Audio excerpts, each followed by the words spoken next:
Bien, alors la suite du cours, troisième type de fonction ici, les fonctions du type a fois x moins x1 fois x moins x2. Alors pourquoi est-ce que ces fonctions-là sont bien des fonctions du second degré? On a typiquement une fonction qui pourrait être, je vais en donner une au hasard par exemple, on va prendre 4. Si je prends A égale 4, fois x plus 1, si je décide que le nombre qui est là, c'est moins 1, fois x moins 2. Voilà. Si je décide que le x2, c'est 2. Bon, et ben voilà, toutes mes fonctions, elles vont ressembler à ça. Ça pourrait être moins 2, facteur de x plus 3, x moins 8. Voilà, je dis un peu n'importe quoi, mais x1, x2, c'est des valeurs qui peuvent être positives ou négatives. Et puis devant, c'est un nombre. Voilà, donc ça, c'est des exemples de fonctions qui se présentent comme ça. Alors, ce sont bien des fonctions du second degré. Pourquoi ce sont des fonctions du second degré? Vous avez tous fait depuis la quatrième de la distributivité double. Quand on va développer cette affaire-là, on va se retrouver avec du x carré, dx carré, dx, des nombres. Et on a vu au début du chapitre qu'une fonction du second degré, c'était du type ax carré plus bx plus c, c'est-à-dire dx carré, dx, des nombres. Alors celle qu'on avait vue plus précisément jusque-là, il y avait soit que des x carrés, soit que des x carrés et des nombres. Là, on va avoir des x carrés, des x, des nombres. Donc, graphiquement, on va retrouver une parabole. C'est un polynôme de degré 2. On va retrouver une parabole. La parabole, la règle qu'on avait vue avec la parabole contente, pas contente, si A est positif, alors on dit qu'elle est tournée vers le haut. C'est-à-dire que si A est positif, on va avoir une parabole comme ça. A positif, plus grand que 0. Et une parabole pas contente, si A est négatif, une parabole tournée vers le bas, si A est négatif. Ça, tout ce qu'on a vu, ça reste vrai. Et donc, on a une fonction qui s'appelle polynôme de degré 2. Alors, il faut savoir qu'il y a des polynômes de degré 2 qui ne s'écrivent pas comme ça. On dit qu'ils ne sont pas factorisables et la parabole qui les représente ne va pas couper l'axe des abscisses. Alors maintenant, je voudrais qu'on vous regarde d'un peu plus près ce que je peux dire sur ma parabole quand ma fonction est écrite sous cette forme-là. Donc, on va regarder tout de suite sur GeoGebra. Donc, j'ai ma fonction, alors là, ici, alors il faut que je range mon crayon, voilà. Ma fonction f, hein, si je regarde, elle est bien définie, non, c'est pas ça, voilà, comme étant a fois x moins x1 fois x moins x2. Et puis, comme j'avais fait pour les autres, a, x1, x2 sont des nombres que je vais pouvoir faire varier.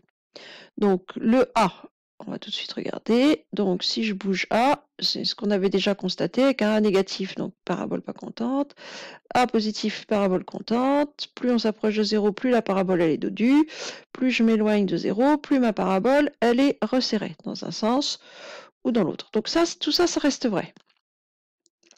Maintenant, je voudrais regarder l'effet que ça fait quand je bouge les valeurs de x1 et x2. J'avais commencé en mettant tout le monde à 0, c'est-à-dire que j'avais la fonction x carré. Alors là, maintenant, j'ai 0,1 x carré. Alors, on va bouger x1. Alors, on va bouger 1 dans un sens. Alors, tant qu'à faire, hop, on va se mettre sur un nombre entier, ça va être plus facile. Voilà, 3. Et puis, je vais bouger l'autre par là. Je vais me mettre à moins 4. Allez. J'arrive pas.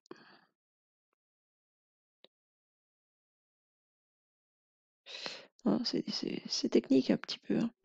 Bon, c'est pas grave, on n'est pas loin. Donc ma parabole, vous avez dû voir quand j'ai bougé mes nombres, hein, ma parabole, elle bouge.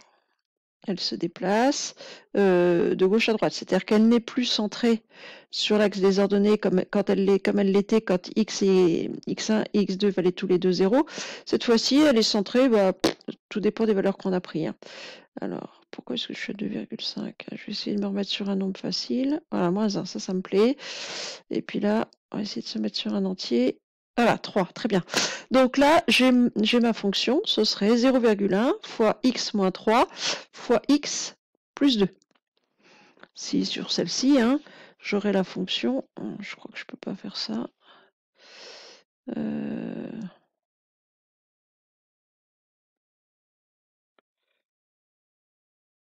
Ouais, non, ça va pas marcher. Je vais arrêter. Donc là, ce serait la fonction a, x moins 3, x plus 2. Alors, qu'est-ce que je peux remarquer sur ma parabole? Ce qui va m'intéresser ici, c'est l'endroit auquel ma parabole va couper l'axe des abscisses. Ici, donc elle passe légèrement sous l'axe des abscisses et elle va couper l'axe des abscisses. Où ça? Elle coupe l'axe des abscisses en -1 et en 3. C'est quoi -1 et 3? C'est précisément les valeurs que j'ai prises pour x1 et x2. Alors, je vais changer la valeur de a pour voir si ça reste vrai. Je peux bouger la valeur de a, ma parabole elle bouge, donc je retrouve la règle, hein, elle est contente, pas contente, plus ou moins dodue, mais n'empêche que elle reste bloquée au niveau de l'axe des abscisses à -1 et à 3. C'est-à-dire que la forme de la parabole change. Par contre, il y a deux choses qui ne bougent pas, c'est le -1 et le 3. Je bouge le a pour que vous voyez bien. Voilà, c'est-à-dire que ça bouge pas. Alors maintenant, si je change la valeur de x1, parce que moi j'ai pris des entiers, vous allez me dire, elle nous a un petit peu arnaqué. Voilà, hop, moins 2,5, et puis, ouais, je vais prendre les deux négatifs, tiens, moins 3,6. Puis je vais bouger le A pour voir un peu mieux ce qu'on est en train de faire. Hop là, ouais, c'est pas terrible. Voilà. Bon, alors, déjà, quand je bouge la valeur de A, on peut remarquer que les points auxquels la parabole coupe l'axe des abscisses, c'est toujours les deux mêmes. C'est les points qui sont ici et là. Et quand on regarde à quel niveau on est, bah ici on est entre -2 et -3, on est précisément à -2,5. Et ici on est entre -4 et -3 et on est exactement à -3,6. Allez hop, on va emmener la parabole par ici. Tac. Ah, alors là par contre il va falloir que...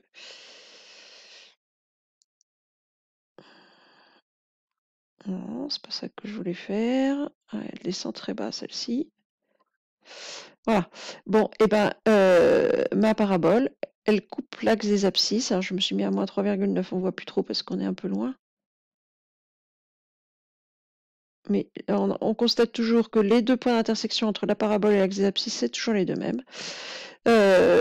J'en ai un à, alors, 4,4 pour x2, ça a l'air d'être tout à fait correct.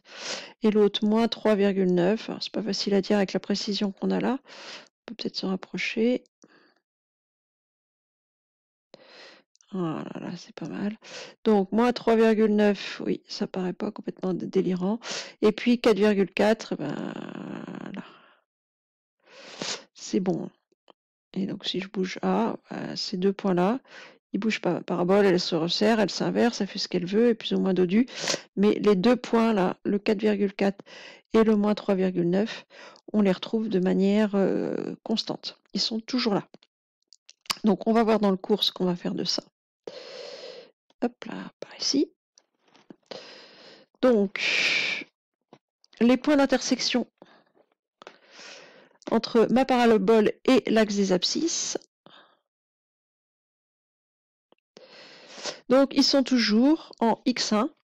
Alors, on est sur l'axe des abscisses, hein, donc x1, 0 et x2, 0. Si par hasard vous avez mis x1 égale x2, il n'y aura qu'un point d'intersection. Ah oui, c'est vrai que ça, c'est un cas qu'on n'a pas regardé sur GeoGebra. On va y retourner tout de suite. Si je les mets tous les deux à la même valeur,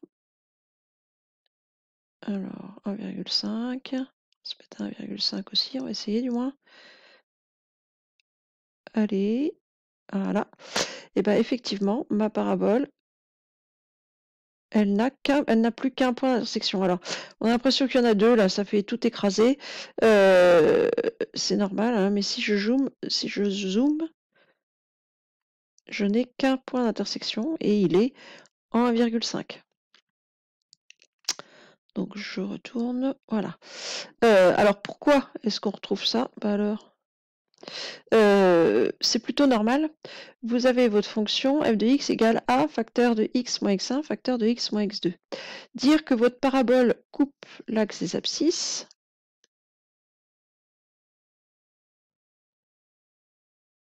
donc on a une parabole qui coupe l'axe des abscisses. Sur l'axe des abscisses, on a les images qui valent 0, puisque vous êtes ici. Donc, dire que la parabole coupe l'axe des abscisses, c'est dire que vous avez une image qui vaut 0. C'est-à-dire que vous avez f de x qui vaut 0. On a décidé que f de x était défini sous la forme a fois x moins x1 fois x moins x2. Il y a une propriété que vous avez dû voir il y a très longtemps, genre en troisième, qui dit qu'un produit est nul si l'un des facteurs est nul. Alors, c'est la propriété qu'on va utiliser ici. Quand on écrit a fois x moins x1 fois x moins x2, si je dis fois, c'est parce que c'est bien une multiplication.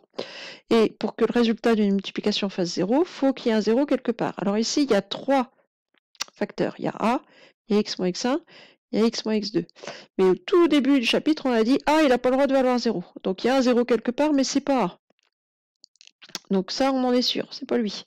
Donc le 0, c'est soit lui, x moins x1, soit x moins x2.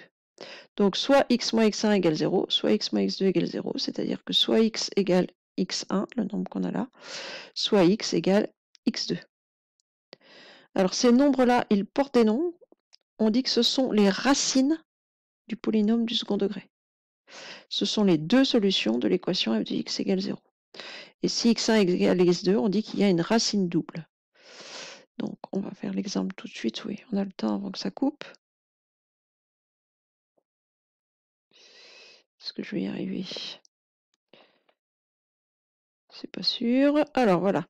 Donc j'ai ici f qui est défini comme étant 4 facteurs de x plus 2 facteurs de x plus 4. Les racines, eh ben, je vais avoir soit x plus 2 égale 0,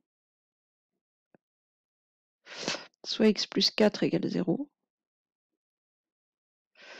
Donc, ou x plus 4 égale 0. Donc on va avoir soit x